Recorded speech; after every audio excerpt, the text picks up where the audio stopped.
Institute for Faith and Freedom at Grove City College presents Liberty Mail with the Student Fellows of Faith and Freedom.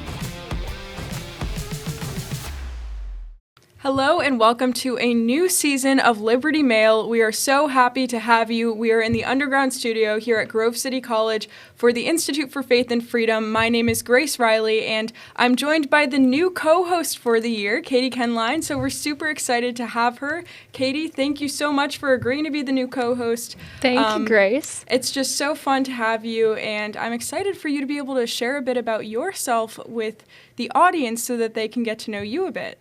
Yes, I'm thrilled to be here. This is going to be a really exciting year. I'm a junior, and I'm so excited to join you as in your senior year. I'm from Spokane, Washington, out west. For everyone here on campus who's from there, it's really fun to represent. We're both from states in different parts of the country and from blue states. Yeah, I'm from Connecticut. Just a reminder, I'm from Connecticut. Yes. So Connecticut and Washington, two of the polar opposite states, and coming together in Pennsylvania. Yeah, it's a good perspective. But I grew up going to public school for all of my schooling. I'm the oldest of 5 kids, and one of the most formative experiences for me that kind of got me into politics and to see kind of the public service world was my junior year of high school. I became the student representative on our school board. I got to represent 30,000 kids in Spokane Public Schools on our board. And then, as we remember, 2020 turned into the year that was COVID. And so I kind of had, wildly, I had this front row seat to conversations about reopening and, my county and Spokane County trying to move forward. And when the governor, I didn't go back to school until March of my senior year, so that entire following year. And so I was kind of thrown into local politics and government and local school board then in my junior year. And then I had always been involved in local politics in my city since I was like 15. I got involved on a county commissioner race and did some knocking on doors and sign waving. The knocking on doors really got me out of my comfort zone. You got to be ready to talk to people about what you think. This is before I could even vote. And I've done that as well. The funny thing, I think the worst part of it was the dogs. You never know. If you go door knocking ever, you never know. If you start hearing a dog barking, you don't know if the dog's going to be friendly or not. Yes. As you're the stranger knocking on the door of their house. But door knocking is important. Yes, but it does get you really ready to talk about, like, what do I actually believe? So I started doing that and working on campaigns, 15 through the very last election before I went to college. And I got involved working for my Congresswoman Kathy McMorris Rogers, her campaign. Then I was an intern in her district office at a very tumultuous time in the Trump presidency. And so I basically answered the phones for I would encourage people to call their legislators and just remember to be respectful when you call, they're working for you. But I answered a lot of phone calls with a lot of different people's beliefs. And so it trained you well for this, for being able to, debate, be on a show and talk about things. It trained me well, and just how to respectfully, okay, yes, ma'am, and I'll take down your comments. But it was an interesting kind of look at behind the scenes of the government side. And then after that, I just continued to be involved in campaigns. I got involved my senior year of high school with Young Women for America, which their parent organization is Concerned Women for America. They're the largest public policy organization for women in the country. And we were just in D.C. with them this past weekend, which was a super great time. And that's where I'm the current president of our chapter now. Grace, you were the chapter president last year. It's been a tremendous organization to work with. So it's a group that we have on campus, and they have chapters across the country, as Katie was saying, for all ages of women, really. They have them on college campuses, high schools, but also beyond that, they have chapters in each state. So it's a really great organization where Katie actually got to lobby, walk through the Capitol. I wasn't there for that, but that was really cool, a lot of fun. And we both got to hear from former President Trump and Governor DeSantis in the same day, which was really interesting at this height of the campaign trail. But even going back on some of the things that you were saying about your growing up and your upbringing, I don't know if I ever would have explained it on this show, actually. And for people who maybe don't know me, or are new listening, I'm Grace Reilly, and I grew up in Connecticut, like I said before, but I also did a lot of local campaign work to start, where I was knocking doors, doing at fairs, holding up signs on the street, all sorts of things like that. So canvassing, so a lot of the grassroots type things, which is really important. I mean, it's real, it's on the ground. You're really doing the work to try to, help locally change hearts and minds and reach people and encourage them to get out and vote. So that was a really cool experience growing up. That's wonderful. And I do have a question for you. So you mentioned you went to public school in Washington. Now, I just want to know, how did that go for you? Did you have friends? Did people did they judge you because of your political views? What did that sort of look like? Yeah, it's a really great question, and something that I've thought about some coming here almost to an opposite place where there's, we're talking about faith and freedom, and I have the ability to speak freely about the issues that are important to me here on campus. But it was very interesting I've kind of found my voice as I've come here. I didn't normally speak that much about political things. I remember feeling so bold because I put a sticker that said Kathy for Congress on my water bottle, and I was like, oh, people are going to hate me for this, but I got to put this here because she's a role model. I adore her. I work for her, so I'm going to put this here. I want her to win. And one of the biggest moments I had that was one of the most challenging things, but I learned the most in, was fall of my senior year. I had just gotten back from going to D.C. with what we just did for the very first leadership training that Young Women for America had, fall of 2021. And this is when the Amy Coney Barrett hearings are happening. I don't have school. I have school for 2 hours a day. So I'm a nerd. I'm watching C-SPAN like in between my classes, or I was on Teams with C-SPAN playing in the background, and I'm listening to all of the questions in the hearing. The senator is asking then Judge Amy Coney Barrett questions. And I was just, that was when I first started to think, maybe things that I'm hearing from friends and, oh, she's so terrible, she hates women, these things that maybe I start to counter that with, I've actually been watching and I can see, I think she's a role model. That was the first time I started thinking, what if I speak what I'm thinking back? Because they have the right to their opinion, and I think I have the right to my opinion too. And I posted a picture with a shirt that I had gotten from Young Women for America. It said Women for Amy, because I had been leaving D.C. the day that President Trump made the announcement that she'd be the judge, so we got these shirts. And so I posted a picture, and I'm just beaming with my Women for Amy shirt. And I was so excited because I really did think, wow, she's such a cool role model. And I was then crushed because I instantly got, and I had tried to make my caption even very almost friendly, it's I'm okay sure. if you don't think the same way as me. But that's when I learned, it's okay to stand for something. And that's part of us living in the United States. I got a lot of comments and a lot of messages telling me all kinds of horrible things. And I lost friends in high school because that was the first time I really talked about politics. And it's sad to see people decide to end relationships because of differing views. Because we know, we would like to fight for your right to say what you would like as well, the people who disagree with us. So that was one of the biggest things in high school. That was hardest for me, was the first time I talked about politics. And I can second that too, and just say I experienced whenever I started talking about politics and just things I thought in a very friendly way, not in any sort of antagonizing or triggering way, just kind of posting positive things about the things that I thought.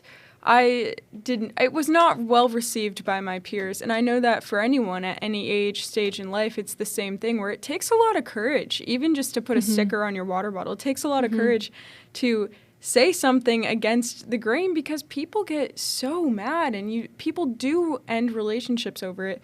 But I guess an encouragement I'd offer is that it's worth it. I mean, you can let me know if you agree, but I really think it's actually been a blessing to be outspoken about these sort of things, because I don't want people in my life that I can't trust to actually be my friend and care about who I am and deeper things, and would just end a relationship over some political thing that they didn't even ask or give me the benefit of the doubt about. Because a lot of this has happened where it's not like people want to have a real discussion or debate and say, hey, like, why do you think that? What led you to that conclusion? People haven't really said that to me. They just get mad and And that's react. what it's given me, this perspective of what we're really fighting for. We are fighting to maintain a culture where everyone has freedom of speech and the right to say what they believe. That's what you can see the one side that wants to shut down conversation, tell you you cannot think any differently than me. And then there's what we're fighting for is I'd like to be able to use my voice, but also the beautiful thing about this country is you can share your views too. I think it has shown me this is what we want to continue, and this is where we want to push culture. And that's how it should be. And that's something we've largely lost. We've lost the art of having conversations and debates in a healthy way where we can actually look at issues and try to break down, okay, what is the best solution here? But instead, it seems like people will see snippets on social media, get really overly emotional about them and not want to debate anything at all or ask any of those questions, which is problematic. But also just I'd love to know, because I don't know this as much as I should, but what the actual root is. So you are a conservative, and you explained kind of how you were involved in politics. How did you become conservative? Was there a time growing up? Were you always conservative? And to you, why are the values of faith and freedom important? Yeah, I remember a time I got to see First Lady Michelle Obama when I was in kindergarten. So this is before she was First Lady. I got to see her. She came to my city, and I remember going. And I think because of the state that I grew up in and this very limited viewpoints that I was seeing around me and in school, I think for a long time I didn't even consider conservative viewpoints. I think that there was a long time where I didn't know what my stance was on abortion. There was a long time I just kind of didn't want to think about politics. And then I'm trying to think of exactly, it just over time, especially middle school, high school, it became very important to me to think about like creating a culture of life. And that is what I feel like drives a lot of my political views and why I'm a conservative. Thinking about, how beautiful it is that we have this dignity and worth from God, and that this country, like this is in our roots and foundations, is the idea that we're created in God's image and that we're endowed by our Creator with certain unalienable rights. Like that is the basis for everything, and how beautiful and unique that is. And so that's where the idea of wanting to preserve that, and then it didn't even make sense to me when I was in middle school that people wouldn't want to, like, you don't want to say that you have rights from a Creator. That's a solid background that you get to hold on to those rights. Like we can't start, you start seeing through these lies. We can't just say that everything's whatever you want to make it and nothing comes from truth. That's not going to, I just started to think through this. That's not going to work when I hear people talk about things in middle school. And so that started just shaping a lot of my views, was the idea underpinning things is our dignity and worth, and how that can influence economic policy, that influences social policy, surely, but it influences even local issues, like how we see transparency in local government because the citizens have they have a right and duty to be involved, just different, and how we treat each other in politics and government.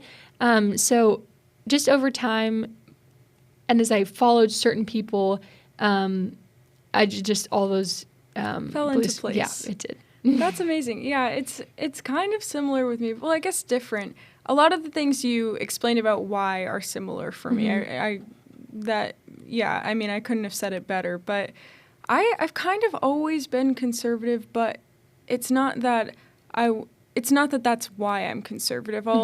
The way that I usually explain it is that when I was growing up, I always enjoyed sitting at the adult table. All my cousins, siblings, my sister, they would be off doing things that normal kids that are young do, like playing or, I don't know, whatever they were doing. And I wanted to sit inside with my grandparents, my Mom, I wanted to sit and I wanted to talk about things going on in the world, even though I had no idea at the time what anything really meant. Because they're real things that really affect us, that they really think about it. It's really about our future. Exactly. So it's little me trying to be involved in these political discussions that I didn't really understand. But after a while, and after I kind of grew up more and was able to understand more of the things going on in our world, I became more interested myself, where I started doing my own research, looking into issues, and kind of just diving into why all of these things are important and making sure that I understand, or that I understood why I supported any position I did, or why I would argue for a certain point, why I thought things, just making sure that I completely understood all sides of the issues, basically. So that really happened when I got to high school, I think, and there was a lot going on in the world. 2016, the election, that really interested me, and also whenever the Parkland shootings happened, I was in public school. So at my school, that's when there were a lot of walkouts over gun control. And I just was looking at that issue and thinking, this can't be the solution. Do you remember when people said we're not going to return to school until Congress passes gun reform? That's not how this is going to work. You can't just. It was very fascinating to observe our peers who suddenly became really political, but like you said, seemed very uninformed. And that's kind of what it was, where everyone became very political about an issue that is heartbreaking, and at the time I think deserved a little more kind of respect and just a step back, but it turned political very quickly.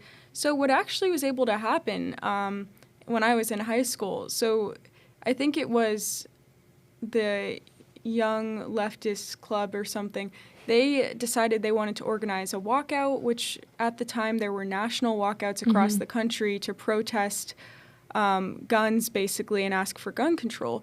So what I was able to do was talk to them and create a more neutral thing with the school. That was, why can't we have something with solidarity or prayer where it's something like that, where it's not just a protest? Like, why would you handle it this way? Shouldn't it be more respectful?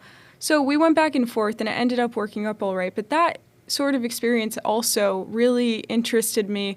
And then I just started joining clubs, and I started going to conferences, posting on social media, and fast forward, here we are. Here we are. And I think that's something also really interesting, like, and an encouragement to our generation and to everyone, is we both have had these stories of, because we grew up and saw very clearly the other side, an idea of how important it is to be informed and to see the other side, to know kind of what their view is for the future that sometimes opposes ours, what people to be informed of. We still, I'm sure we are often, now I have more conservative views on my feed on social media, but to know the other side is really, really helpful, and to know talking points, to know why people think a certain way, to kind of try to understand where they're coming from, not in terms of I'm going to change what I think, but just in terms of how do I engage with this then? What do I need to be wary about around me? It's really like that. There's this pattern. I can see you've very much taken the time to inform yourself and to know, and that's really important. We want to be very informed. Well, of course. And also, as far as talking to people, you can't talk to someone if you don't care to understand where they're coming from, for the most part, because it won't be effective. They're going to see through that, and it's not going to be an effective strategy to promote your own ideas. So I think that that's really important, especially remembering that we should still be debating, having discussions, not being scared to talk about these things. So that is really important. And also, so I'd love to know, what are some of the most important issues to you and things that you're most excited to bring to the table with the podcast this year? And then I'll share mine as well. Yeah, I have. So the most important issue to me, like I said, is I love to think about human dignity issues and the value of life and how important that is and how integral that is to our culture. How the basis of understanding that your life is valuable and your life has worth, and that's outside of anything we do, that's endowed to you by your Creator, by God, that your life, that you have dignity. That is the most important thing, and that colors a lot of issues, how we treat people with disabilities, how we view the unborn, being pro-life is the biggest issue for me, and how we are working to fight human exploitation, human trafficking. Those are three of the most important issues to me. But at the same time, I've had this interesting experience working for my congresswoman and working on very local issues out west and in Washington State. So I love to talk about hydropower. I love to talk about the importance of conservative presence in environmental issues, because I think sometimes grand assumptions are made that maybe aren't exactly true. I jokingly say this, but my friends that know me know that I'm very against windmills. That's just a funny thing. But I think I have had all these interesting experiences with saving the dams in Washington State is a huge thing that I've worked on that issue a lot. So some interesting, very obscure issues. It's interesting to look at trends of people like moving. I'm sure we'll end up talking about people moving from California to Texas. For me, I've seen people moving from California to my city. That my county's conservative, my city's not conservative anymore. My own family, I have family members who have moved to Florida from Connecticut. Yeah, and I'll probably try to join them. It's a fascinating thing to look at issues like that aren't as polemical or intense. But I'm excited to bring. I think we have some great ideas of people who can come on and talk about bigger issues. Some really cool.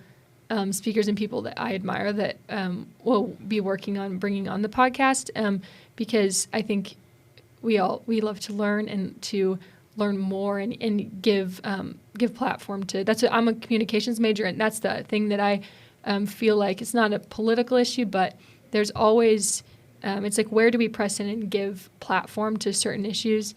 There's surely a space for a bigger platform for people to talk about human trafficking and all these human dignity issues.